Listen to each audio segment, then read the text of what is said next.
Hello, Guitar Smarts fans. Before you check out this podcast, I want to make you aware of a cool new place where you can interact with other Guitar Smarts listeners. It's a Facebook group called the Guitar Geek Hangout. That's where we hang out and talk about all things guitar. So, if you like the Guitar Smarts podcast, come and chat with Kiran and myself over in the Guitar Geek Hangout on Facebook. Maybe check out some pre-podcast clips and even get involved in asking and answering lots of questions from the other page dwellers.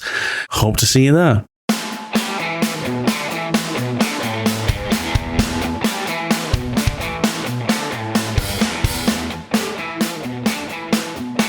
Hello, Damo. Hey, Matt. How you doing? Great, mate. I'm very good, and I'm very grateful to you for standing in, because we haven't done a Guitar Smarts podcast, well, since August now. Kiran and I did the 100th episode in August. Yes, and what an episode.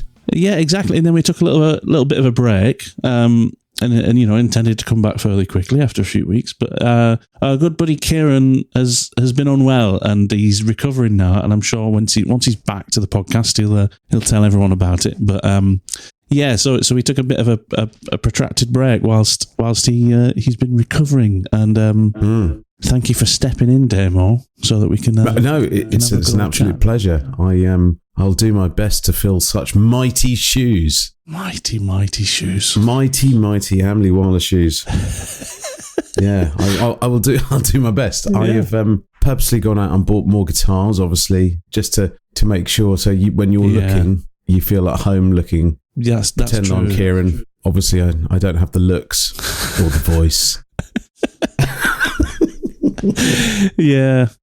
Well, I mean, you are of similar handsomeness, so it's fine. There is no better substitute, I think, than you in this scenario. So, Thank you very much. And it's nice to see you with your guitars on the wall, because I think last time we spoke, I don't think you had your home studio. No, it wasn't. I don't know if it was in here. No, I don't think so. No. So yeah, the guitars went up. Yeah. A while back, and I'd have to my left, I have my Sterling Luke, and then a space for my actual Luke, because it was out last night with me, and then there are 4 OLPs next to it there. You can kind of see that. Yeah, I can see them. I'll have to tell you my plan for those, because that is pure Guitar Smarts fodder, really. I need to tell you. Are you refinishing one of them? No.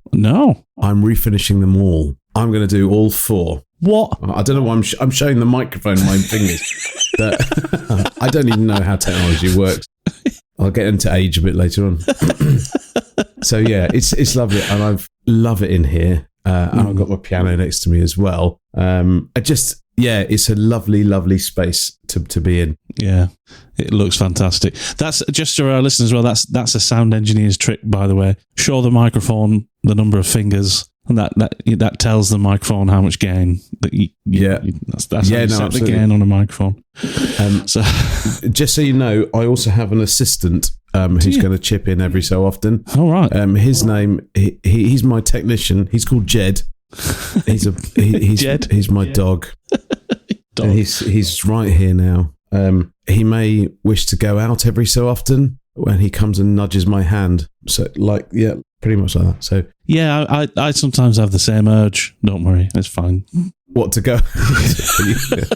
Just pop out into the backyard, come back in. Yes.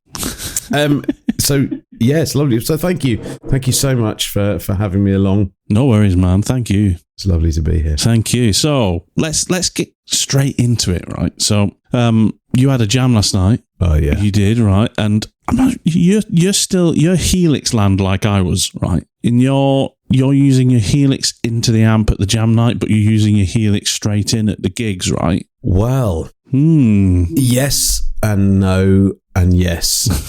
So when I first got the Helix, which is about a year ago now, I think I've had it a full year. I started taking it to the jam just to tweak all the sounds, and I just plugged it into a speaker, an FR speaker, and just to try and get my settings. And then I really wanted to use my amp, so I just set up the Helix as a pedal board. Yeah. And just chose some make it nice and easy. So if somebody else was to use the rig, it would just look like a pedal board, a couple of gain stages, a boost, a chorus, a wah, whatever else was on that board, and some delays, maybe some slap back. Some people like to do a bit of rock and roll up at the jam, so I like to have a bit of slap back. I love a bit of slap back. Yes. It sounds so good. It's like, I don't know, it changes the way the guitar feels to me. I think a lot of guitarists are like that. That kind of ambient sound that some guitarists go for, like heavily delayed and reverbed, and it's an atmospheric thing. But delays and reverb for me are more about how it makes the guitar kind of feel under your fingers. Do you know what I mean? Definitely. Yeah, absolutely. So yeah, sorry, I'm getting sidetracked there. But yeah, so you got the slapback delay on this. You've got your little kind of you got the Helix set up as like a just a pedal board stomp boxes, with some basic obvious effects, kind of. Yeah, and I've just labelled them nice and easily so people can see what they're going to be stomping on. But for the past few weeks, I decided that I'm going to run it back as a Helix because I spent some time trying to manipulate and get a really good Strat sound into an amp. So I thought the best Strat and amp combination is Mr. John Mayer. Yeah. Line 6 have got the Litigator amp in there, which is supposed to be some sort of Dumble creation. Yeah. It's not like the others I read where they will try and recreate all of the nuances of a particular amp and it will be like a copy of this they created from electronics upwards. I don't really understand that bit. It's they've gone at it from a different point of view, but the net result is that it's supposed to sound like a Dumble amp. Yeah. And I set up the most simple pedal board with it so I could use it at jam. So it's just an amp, a very small amount of reverb, and then two slightly different overdrive pedals and a slapback delay. So I basically just getting a really clean guitar going into an amp and then can drive it a little bit more. And it's been phenomenal. Really? And then going into an FR cabinet. It just, And I think these could all be tweaked endlessly. That's the thing, isn't it? Which I'm loving, but endless tweaking. You have to try it out in situ, I reckon. So that's not quite responding the way I want, or that really is responding. And this is the closest I've got from a guitar into an amp. And then I think you build from there, which I suppose I've been thinking about an awful lot with this Helix and reading, on Facebook groups and so on, that you really need to understand what the guitar does in relation and context to the amp. Yeah. And then what the pedals do. And why you're choosing that particular thing rather than just somebody telling you, hey, here's a preset. And then you go, well, that doesn't sound like it. So I've never used anyone else's presets. Everything I try and build from the ground up, moving the mic into place and using the mics that I know I like on a guitar cabinet. There are lots in there, 9 or 10, I think. And I always seem to go for the 57 on a cabinet. And I will try and find the sweet spot. So I'll sit with the guitar and amp and move and try and set the amp fairly flat and clean. Tweak where I've got the microphone, and then I will go in and tweak one thing at a time until I know, God, that sounds like a guitar in an amp. And then start building on top of that. It is a long process, but once you've done that and saved your amp and cab, and I'm in process at the moment because there's been a new update, 3.8, and they released, amongst others, 2 new amps, which are called German, I think. Yeah. Bogner Ecstasy amps. Yeah. God, there's a guitarist who uses them. Can't remember his name. Who uses the Bogner? Who uses them again? Stefan? No, not Stefan. Steve something. Steve something or other. Steve something, isn't it? Yeah. I think he's in a band called, is it Luke Steetherfer, that's it. Luke Steetherfer. Yeah, he's in a band called Tutu, isn't he? Yeah. That's it. Anyway, so Steve Lukather's Bogner Ecstasy amp. Those specific and ones the 2 channels. As well, So I haven't had enough time, and I've started tweaking Yeah. There are so many controls on it. It's a complex amp, isn't it? Yeah, really complex amp, and I don't know enough about it, so I'm trying to look into what the amp does and look at demos, and that's where I think you need to start and just see what, pretend that you've got the amp in the room and hit the knob and go, what does that do? Or why is that there? And so on. Yeah, I thoroughly enjoy it. That's an interesting thing, right? Because I think one of the things that a lot of our listeners who aren't kind of digitally orientated, if that's a term, I think one of the things that puts them off is the endless tweakability of these things, right? The kind of complexity built into these little boxes, these helixes, whatever it is you're using. You've got this endless kind of tweakability for everything. And I've got to admit, it's something I struggled with the whole time I had my Helix was, I really love the fact that I can tweak these amps as much as I want, including, the cabinet microphone positions and changing, the simulation of the microphone type, like you said, you like the 57. I agree. I like the 57. Sometimes I liked a ribbon mic, depending on what the, like a Royer one, the 121. But that is also quite an uphill challenge, right? Do you, when you're tweaking your sound, do you have a sound in mind that you're working towards? Are you listening going, that's not quite what I have in mind? Or are you just kind of open-minded and trying to just find what feels right? Because it inevitably then gets to a point, right, where you just go, right, that feels right. Well, yeah, I mean, so when I messed around trying to get the Dumble amp, it's a slightly different process, I think, in the fact that if I had a Dumble amp here and I plugged the guitar into it, straight away you'll go, wow, that's nice. Oh, but I just need a little bit more this, a little bit more that. Yeah.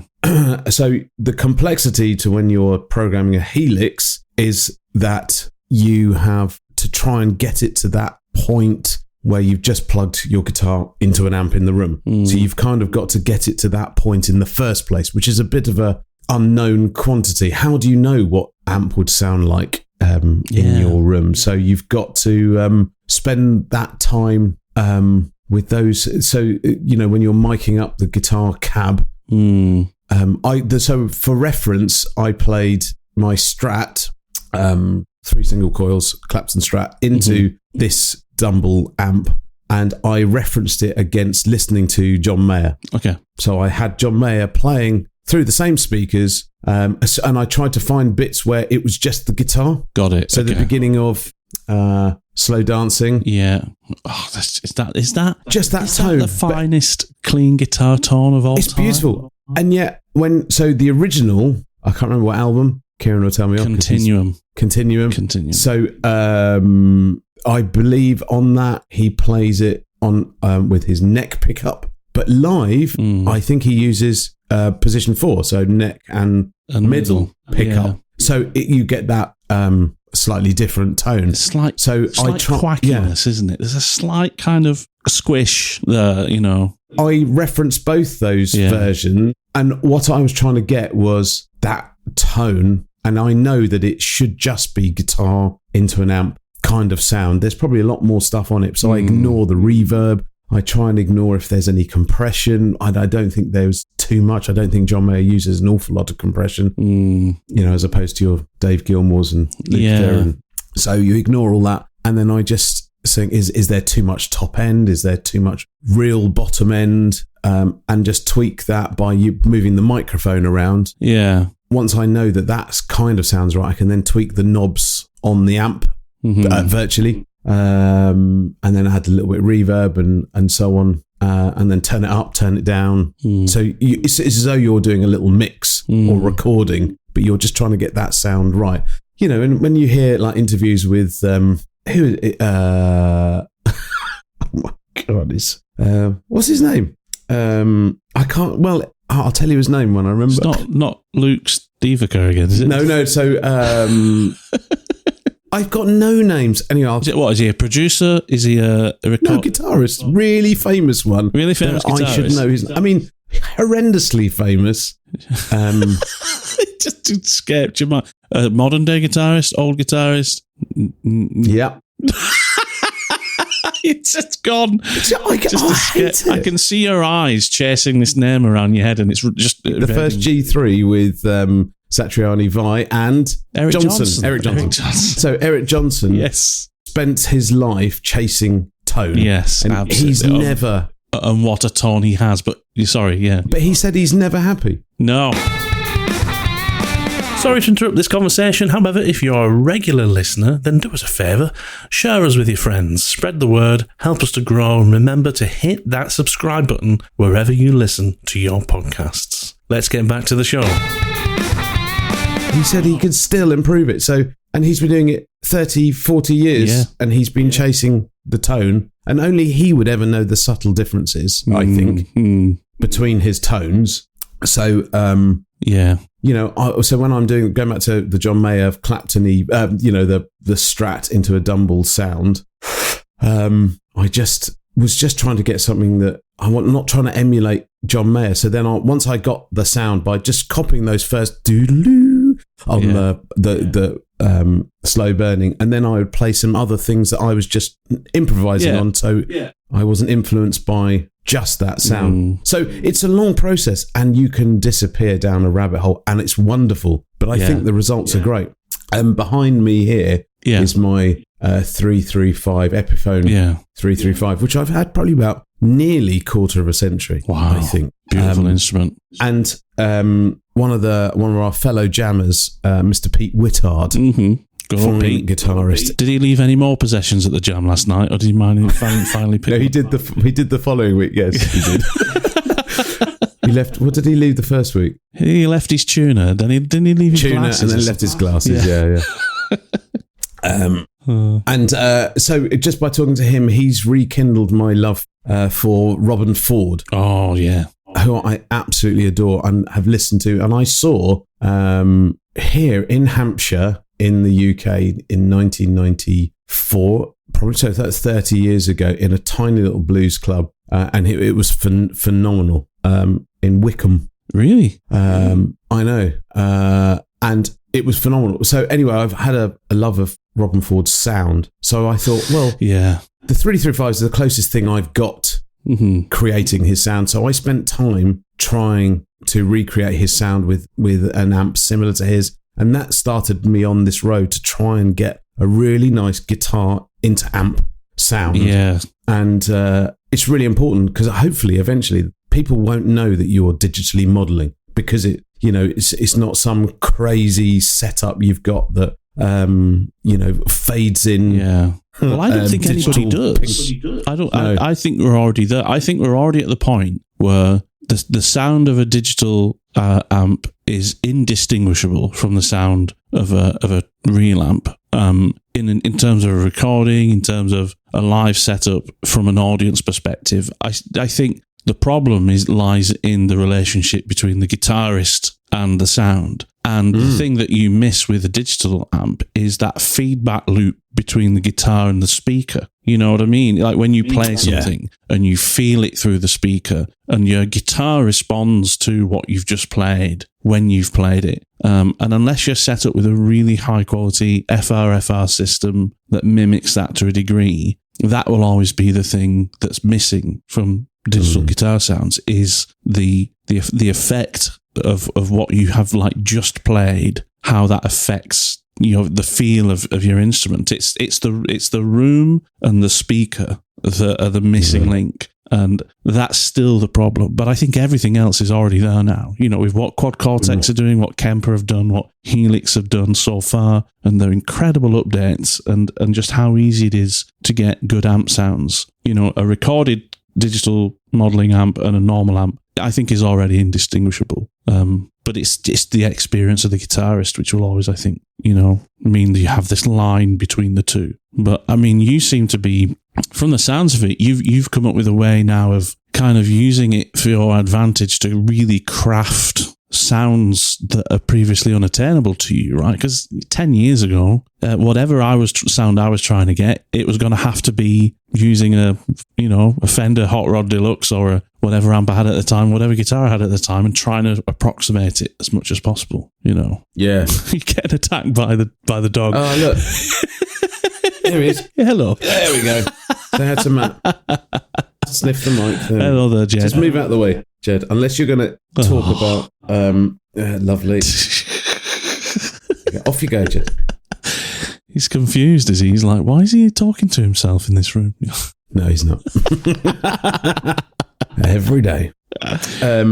Also, to listening to someone like Tim Pearce talk. Yeah. About sessions. And he is an advocate of turning up to a recording session with 6-7 amps. Yeah. Have them all set up ready with, I don't know, some sort of switching system. So they said, right, I want this sound. He can then do that. Yeah. Which is all very well and good. Mm-hmm. It's not overly practical, especially like if you're a London session guitarist, you can't do that. You can't drive to a London recording studio with your, transit van full of amps, unload it, get set up. It's not practical. No. And I think, wasn't it, was it Rory? No. From a previous podcast talking about turning up and he will go with his Helix on his it was Rory. Backpack. Yeah. It was Rory, yeah. And everything's ready. You've got, and I think the difference is, and I bang on about this to Bethany, my wife, about generations. Yeah. This may be a tangent. I'm trying not to.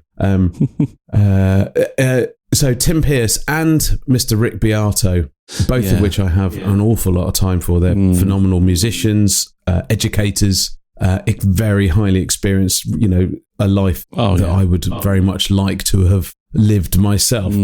But they are both older now, so they are going to go to what is comfortable for them at a session. Yeah, that they know that if they tweak their whatever amp just a little bit back, it's going to be absolutely fine. It's exactly what they want. Whereas I think the new upcoming musicians of today will know exactly how to do it on the fly with their board in front of them. They may even have it connected to a laptop and have it right next to them, so they're able to do it via, so for Helix, it would be Helix HX Edit. So you could do it on the fly there and then. Yes, it's virtual, but using an app or a computer or a mouse is as quick as walking over to an amp and switching a switch. And, you may have a plethora of presets that that will change the sound ever so slightly.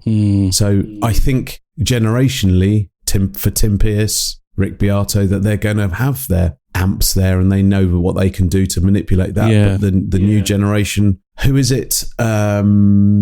Rick Beato interviewed them and they only use digital modeling, recording and live, and everything is switched live, through whatever, maybe MIDI. I mean, even Metallica do that now. Metallica is all fractals. They're all using just the fractals, Axe FX. I don't even think there's a cab on the stage anymore for those guys. But a lot of people are doing it. But I think also the Tim Pearce thing, I think I saw a clip of the video that you might be referencing where he was talking about how, he's got less than 10 seconds basically to initiate a change if somebody's asked him to do a change. And with the menu systems and user interfaces on digital, it's really not something that you can do quick enough. But I think he's talking about like a microcosm of the music industry, which is that kind of that old school studio session world of getting in, doing songs and getting out and needing to do things quickly. And I think that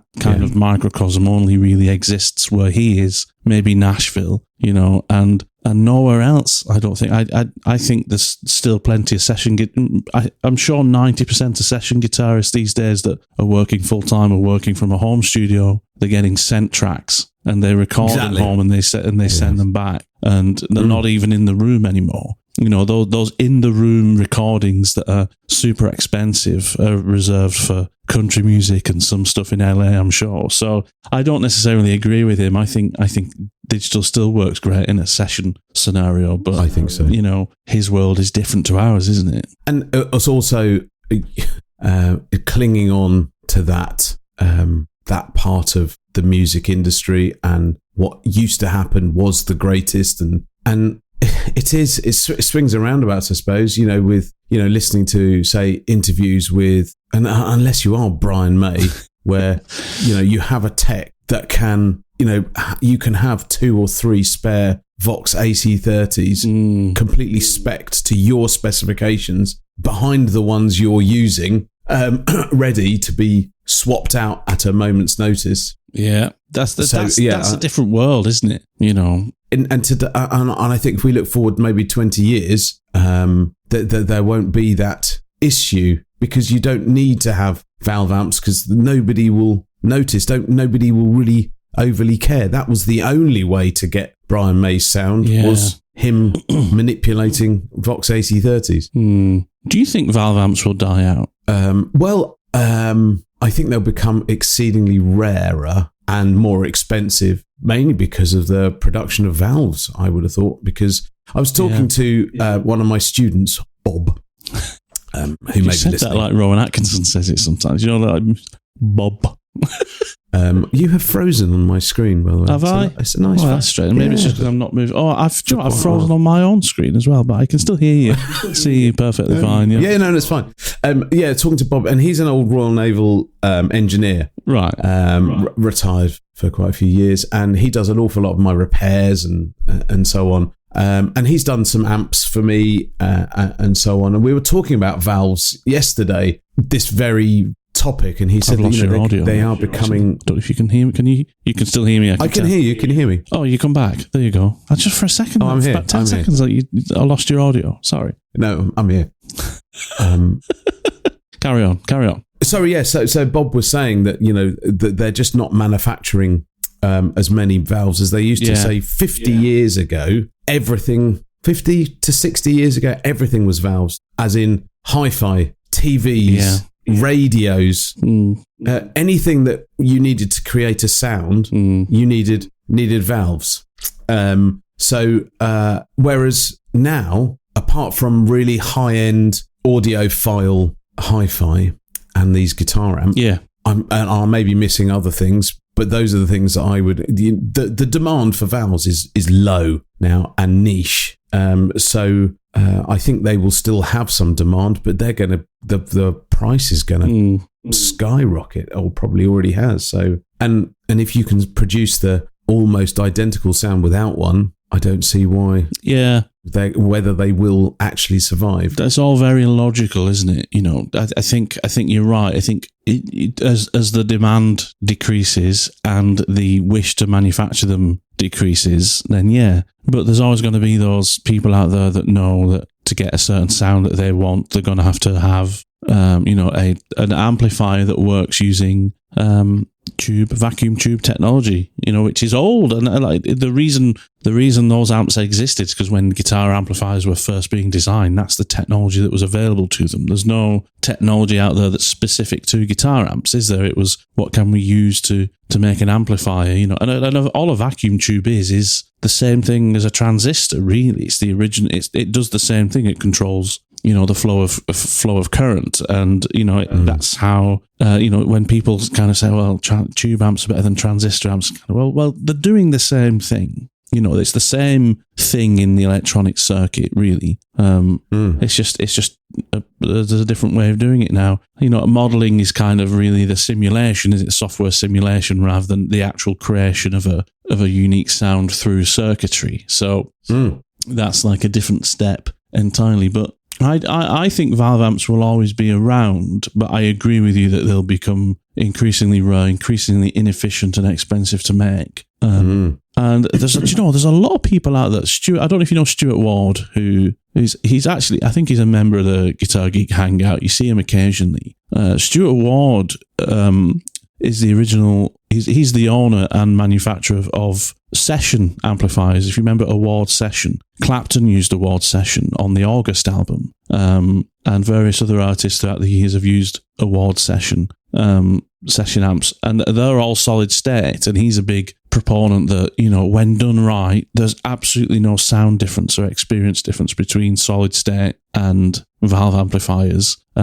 And I've heard some recordings of some of the more recent amps he's done, like the Blues Baby, which was his kind of, I think what he tried to do was kind of show that you can create the same sound as a Fender Blues Junior through a transistor amp and have the same feel and the same volume and the same dynamic range, and same harmonic content. And man, he did an incredible job with that amplifier. And you can buy it as a kit, I think, and make it yourself, because it's not a complex design. But I think there's room in the future for a resurgence in analog amplifiers that don't have modeling, are transistor based and not valve based, but will get much better, And at the moment, people, I think, still see that technology as like a gateway into guitar amps. You look at what Laney have just released, the Lionheart Foundry range. And the Lionheart range is obviously a very, very exceptional quality valve amp that you can get. And the Foundry range is basically the transistor amp based version of that. I think it's got a digital reverb and a couple of effects built in, but it's a transistor amp. And they sound fantastic, especially clean, In fact, I would even argue to those people out there, if you're looking to get a good guitar amp and you really want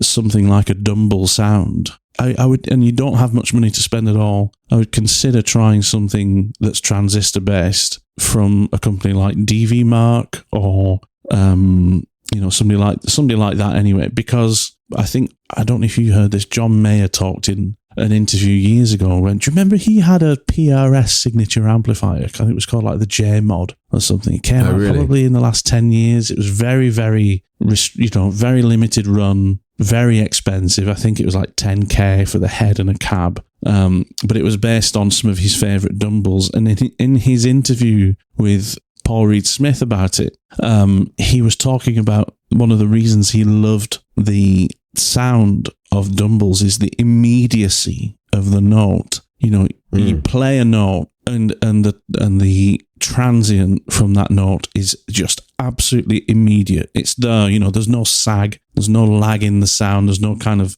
squish or natural compression at the beginning of the note that you get, with like, say, a Marshall that's, super compressed. It's like there's just this, there's no lag at all between what you play and what you hear. And, those super efficient speakers that Dumble always put in to those amps, like the EVs or whatever, you just got this immediate thing, this super quick sound. So whether it was overdriven or not, it was always just this, connection between the amp and the guitar was absolutely immediate. And you get that with transistor amps. Transistor amps, even if the distortion sound or the EQ range or the speaker or the cab is cheap, whatever it is, or general design means that it's not a brilliant sound, transistor amps have that immediate feedback. You don't get that sag.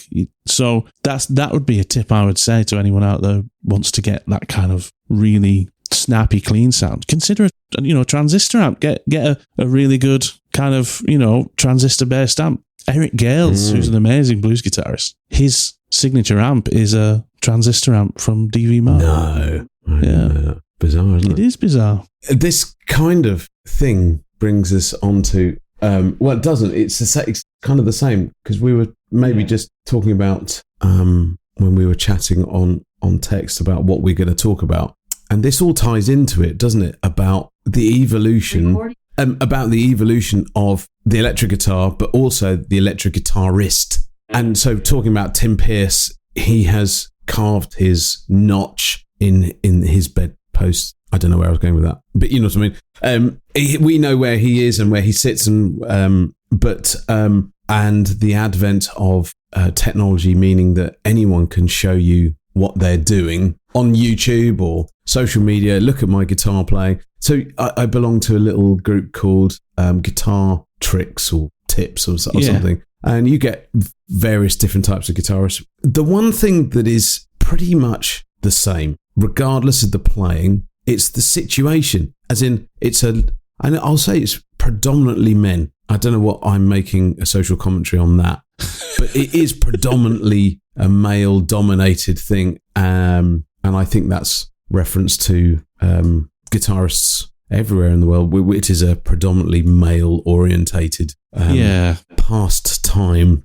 I'm not saying that's good or bad. It should be. We've got some amazing female guitar players. Oh, absolutely. I mean, yeah, phenomenal.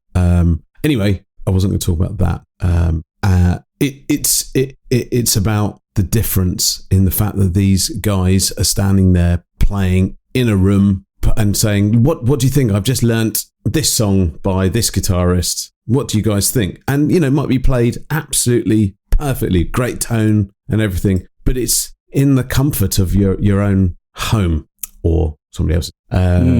The context is very different, whereas the only way you could get to play that or see somebody play that was on a stage somewhere. Yeah. And the difference between doing the two things is quite vast. So I know where I stand, but if you go back in the history of the electric guitar, all of the footage we have of guitarists of yesteryear from the 50s, from Mr. Hank Marvin, are all playing on stage somewhere. Yeah. All the live footage of watching them play is of a live gig, concert, somewhere. All of the majority of Hendrix stuff that people like to go to is his live performances. Yeah. You don't see footage of him playing guitar in a studio. No, but even back then, I think you're right. Even in the studio, it was a performance, wasn't it? 60s so go back and 70s, you're on like 4 and 8 track studios where you've got to record, you've got to perform your song to record it. Still. And Scotty Moore from Elvis. Yeah. Elvis's guitarist, of those Sun Studio sessions, they were recorded live in a studio. There's no visuals, but what you hear is what they recorded. Yeah. That's All Right Mama and all of those initial tracks recorded 1-2 takes or whatever it was. Yeah. But it's a live performance where people would be watching, playing along with the band, which is another thing. So I'm not saying that is better than today, because then I will be going into this trap that I think Rick Beato has fallen into. And I'm not dissing Mr. Beato, but he is now, I think he is a decade older than me. And his age and generation, so he's sort of half a generation more than me, means that he finds it difficult to understand, say, new music. So when he listens to new pop music, he goes, well, there's nothing in there. There's nothing for him. No, there is something in there. Point. There's nothing for him because he is of that valve amp. I want some really interesting chords. I want Steely Dan to come out of this song by this rapper, which is just not going to happen. It's not. I feel the same way as him, though, Damo. I'm the same. I think I observe him talking about it and go, well, you're not supposed to get it. You're supposed to be the grumpy old man. Yeah. And it's then my turn. I'm getting there. I'm a little bit of a grumpy old man sometimes about things, but I know my place. So, like, kids, my kids are 14 and 11. The 14-year-old has a complete new language. I mean, I don't understand. And then I go, well, it's not really for me to understand. That's true, and actually. It's for the 14-year-olds of today to carve their niche in society. They need to make their mark. I think we've had a difficulty in the fact, say, parents of, say Rick Beato's age, his parents will have had a difficulty with rock and roll and going, well, what's this noise? I want to hear a big band. I want to hear 24-piece orchestra. Yeah. Well, where's the tune? And maybe when Rick Beato's parents heard him rock out and go, well, that's just noise, AC/DC or whatever it was, really early rock music. Well, what's the point in that? And it's not for them to get, as it's not for Rick to get, whoever is just coming out now, trying to make their mark by being different. So generationally, I think guitarists have, it's the ones that come out that, as me, as a Steve Luke, the Clapton, Brian May loving guitarist, the new guitarists won't be doing that. They'll be doing something different, completely different, that we will just not understand. And I know my place, that it's not for me to understand, it's for the next generation. Otherwise, we're not going to move forward. Yeah, that's a really, really healthy position to take. I think that's a position more people should take. The kind of letting it go. It's not for me. I know what moves me, and I can kind of I know what Rick's kind of getting to. And a lot of people, who kind of say, modern music's crap or whatever, but it isn't for them. You're absolutely right.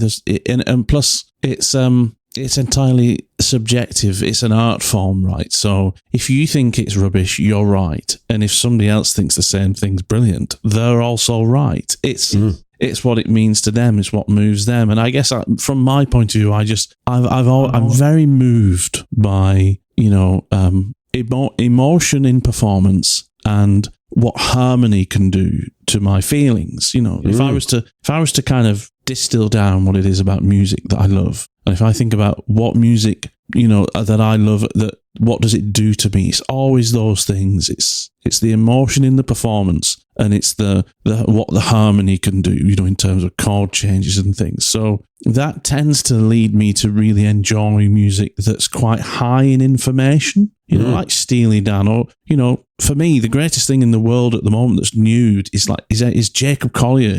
Stuff that he does sometimes. I sometimes think, you're a breath of fresh air, Jacob Collier, because you're kind of showing the world that you can create cool pop influence music and still have some twists and turns and high information stuff going on that is moving to listen to. It does something to you. And I think what Rick Beato said before, when he's kind of played some pop music and kind of gone, what is this? Is I think he feels that, it's like it's a lost opportunity. If somebody comes out with something that's just another 4-chord trick, Ed Sheeran maybe comes out with another song that's 4 chords just going round and round with some kind of, Latin beat behind it. And I kind of think it's a lost opportunity to do something a bit more moving. But I'm wrong. But there's nothing wrong with doing what he's doing. And like you say, it's not for me. If that's my feelings about it, then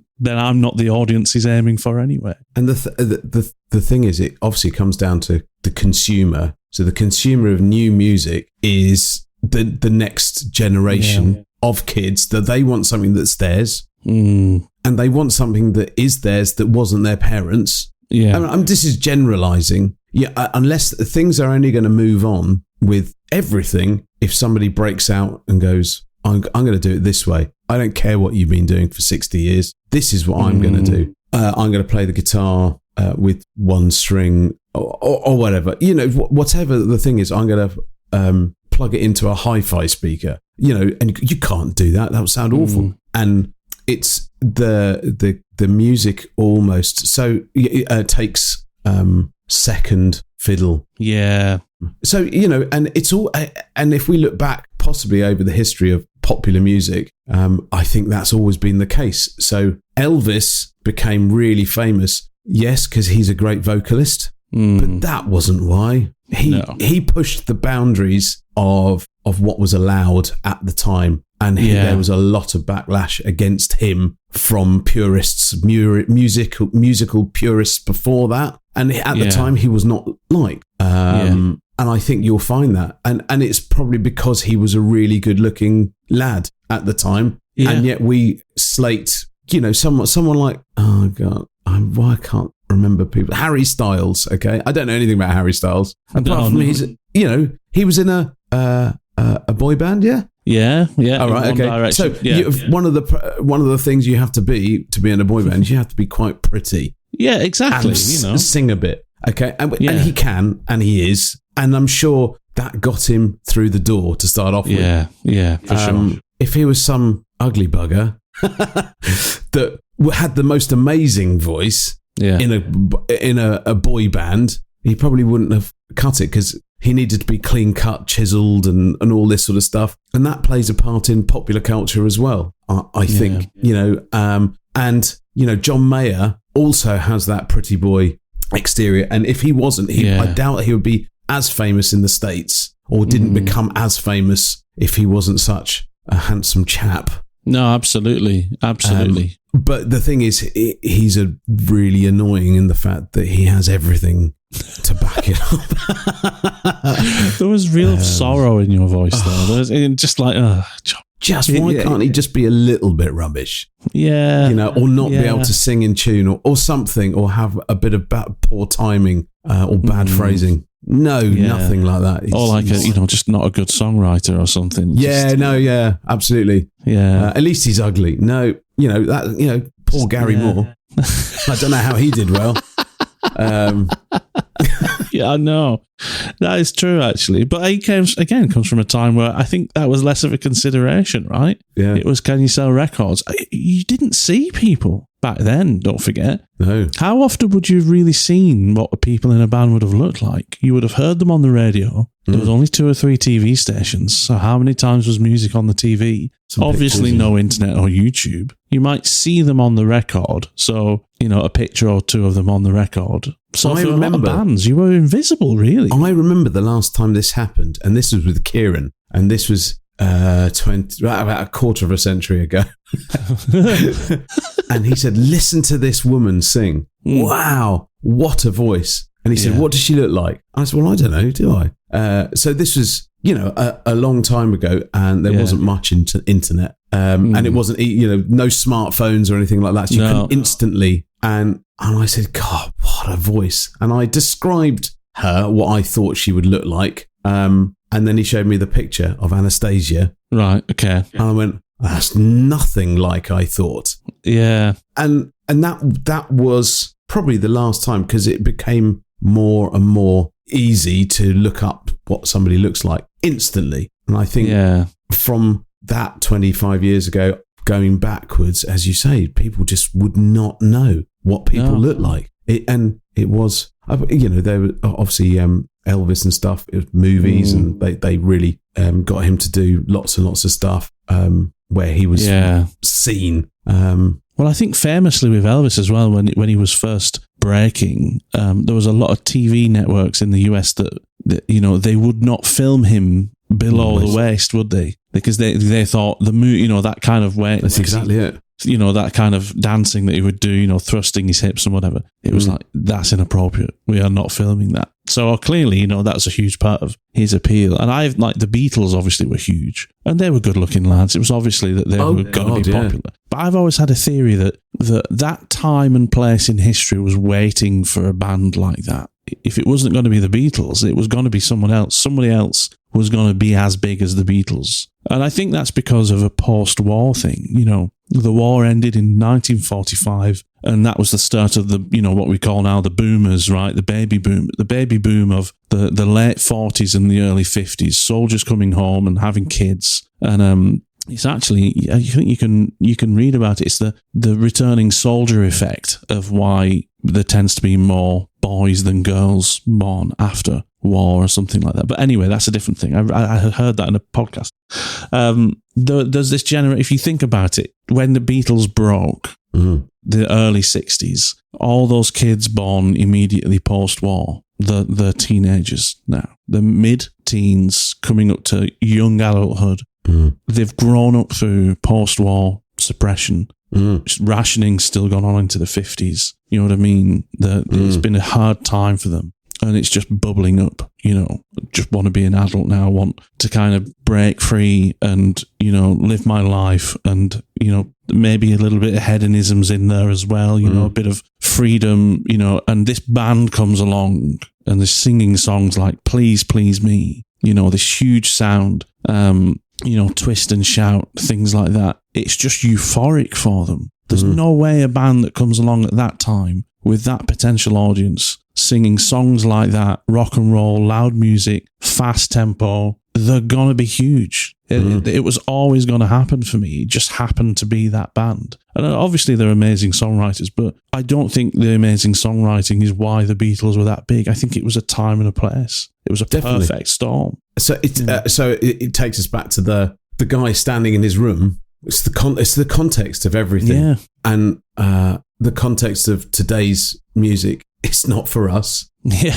And it's not for me to understand why. No. Look at this Facebook feed of all of these men playing guitar in their rooms. It doesn't quite make sense to me. But again, it's not for me to make sense of. No, because you're right. This is there for a reason. The social media is here, and whether I agree with it or disagree with it, this is what people are using as their medium to be heard. Yeah. But the thing I wanted to say about this is that what is lost is that rock and roll element of it when you are standing on a stage performing your guitar playing. So, for example, lots of people play Hendrix. Everyone can play Jimi Hendrix, but nobody plays Hendrix like Hendrix, because when Jimi Hendrix did it, normally his guitar was on fire. It was behind his head.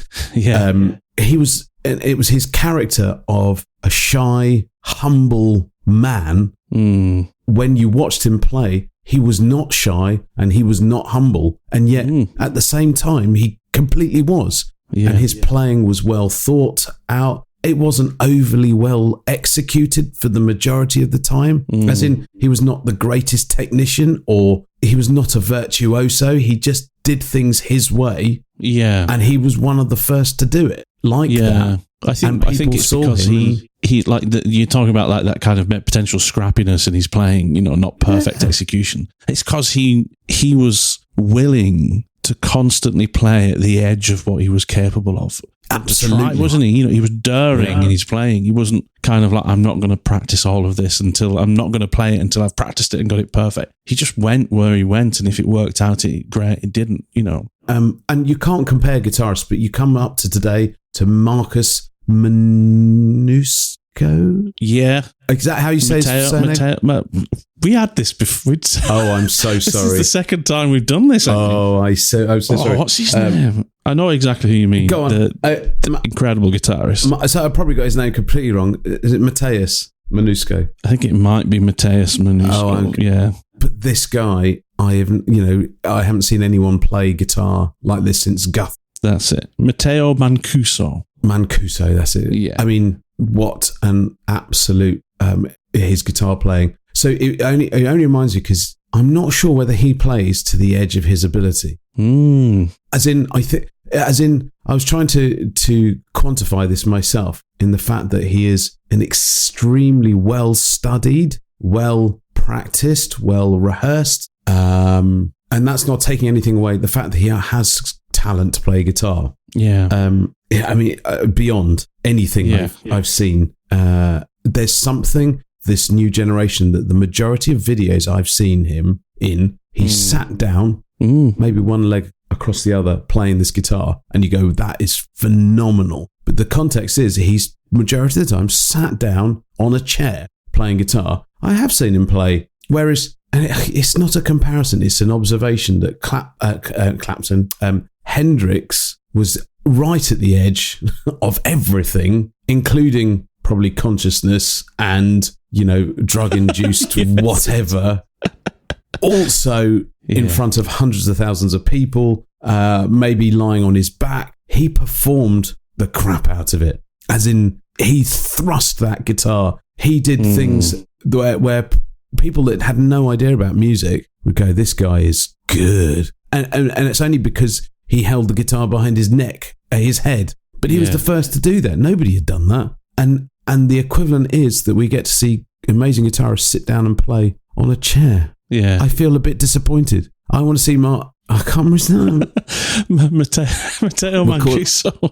Matteo Mancuso. You want to see him? I want to see him do something outlandish. I know what you're saying. Whilst playing that. I want to see him perform the guitar. It's almost like... I know, it's kind of like you don't want to see him just drink a can of Coke. You want to see him shake it up, pop a hole in it, and kind of spray the Coke in his face. It's still the same drink, but you want to see the intention behind, with which it is thrust upon you. You want the music to be shot at you, don't you? With force and with, it's a really good point, right? Is it possible for someone who is so competent and well practiced, and for whom, like Matteo Mancuso, you are so able and comfortable within your technique to play anything you want? Does that restrict you from being able to, as you might put it, add that edginess to your playing? Because there is something, Jimi Hendrix,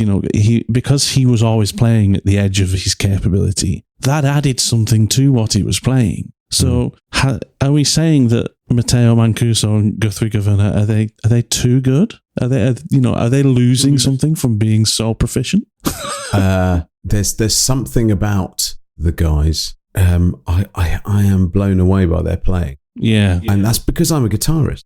Yeah. Put them on a stage, on a bill. What's going to be, what's interesting for a non-musician to like them? Is it because he plays with his fingers, or, Guthrie does these things where he does these masterclasses, and there's this little clip where he's saying, no, it's all in my left hand. And he's doing this legato runs just with his left hand. And it's crazy. Chords, everything. Yeah. Whilst picking up his cup of tea, taking a sip from it, and then talking about what he's doing with his left hand. And it never stops. I bet it never stops, does it? Whatever he's doing. It's constant. Okay. And there's a guy it's not even an audience, it's like a masterclass, saying, oh, he's just showing off now. Yes, he is. Because he can. Yeah. Show off. People don't show off anymore. It's almost to say, oh, it's an apology for playing guitar that I'm really good. No, just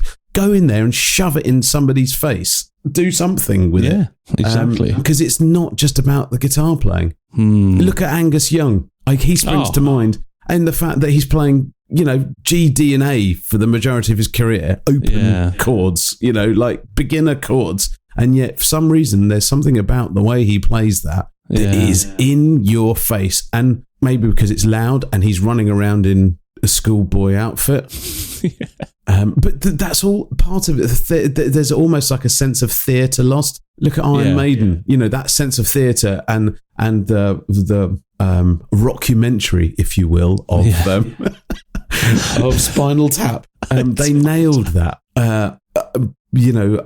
By making a commentary on rock and roll and what it means to be rock and roll, and that sense of theatre. And they mocked it, and yet it was just highlighting that is actually what went on. It's phenomenal. So there's this sense of danger that was almost being lost in rock and roll and guitar. There's no danger with guitar. It's all about having a 3,000, 4,000 pound Dumble amp with a custom shop strap that's worth 10 grand, only using cables that are wound by Indonesian orphans or whatever. Where did that come from, Damo? That's something. I don't know. I don't know any cable manufacturers that I know what you mean. You're talking about the scarcity of things, and you really like the scarcity and the unavailability of things and the exclusiveness of things. There's the illusion that those somehow add to the quality of something in terms of the musical output, which I don't believe at all. But it's a funny old world, isn't it? I mean, we were going to talk about strings. We'll save that for the next conversation we have, mate. But we need to talk about... that may be a little bit more dull, wouldn't it, about what gauge strings? I don't know. I have thoughts about this. Because we'll probably spend 50 minutes laughing at the hilarity of John Mayer's, signature set of strings that he's got out recently. Like, come on. It's just strings. I know from myself, from, trying out different guitar string sets and things like that yes, they do make a difference. Yes, it is important. Maybe better guitarists than I can see more nuance in them, but I still come back to buying, the northerner in me that likes a good deal. I like buying 3-pack sets of Rotor Sounds because I get a free guitar strap every time, and they sound great to me, and they don't seem to break. But anyway, that's a conversation for next time. No, absolutely. Yeah, we'll do that another time. Yeah. Mate, I've missed this, and I'm sure Kiran's listening at home, recovering away. Mate, it's I hope you're doing well. Damo, thank you so much for this wonderful conversation this week. Yeah, thank you. We'll do another one next week for sure. Sorry if I went off. Plans for the weekend, mate? You gigging? I'm gigging tonight. I'm doing a solo gig tonight. Okay. Which will be nice. Piano or guitar? It's guitar. Okay. I should be taking Pinky, Fuchsia Sparkle, Luke, the Luke. The Luke. So I get to enjoy myself playing a bit of that. And then I'm doing a duo with the wonderful Kate Heaney on Sunday. We've got this whole new duet set that we do, and it's some real proper cheesy stuff. Singing stuff. So the first set is all the duets you could ever possibly name where a man and a woman sing. and we are going to smash them out. God, it sounds so cheesy. Oh my God. And it ends, this is where it ends. The first set ends with the Grease Mega Mix. No way. So, Way. and I would like to say we really nail this for its cheese factor. Its cheese factor. Sorry, I'm going to have to go in a second. Cheese factor. Cheese factor, and for its authenticity. Actually, we nailed the singing. Well, good, mate. I have a great gig then. Have a wonderful gig. Let's chat about them next week when we go over strings. But mate, have a cracking weekend. Thank you again, and I will speak to you soon, mate. Take care, dude. All the best, fella. Cheers. Bye. Thanks so much for listening. If you like what you hear, then why not give the rest of our shows a good listen too? And if you love our podcast and are a regular listener who wants to support the show even more, then consider buying us a coffee over on our Buy Me a Coffee page. Anyway, see you again next time on the Guitar Smarts podcast.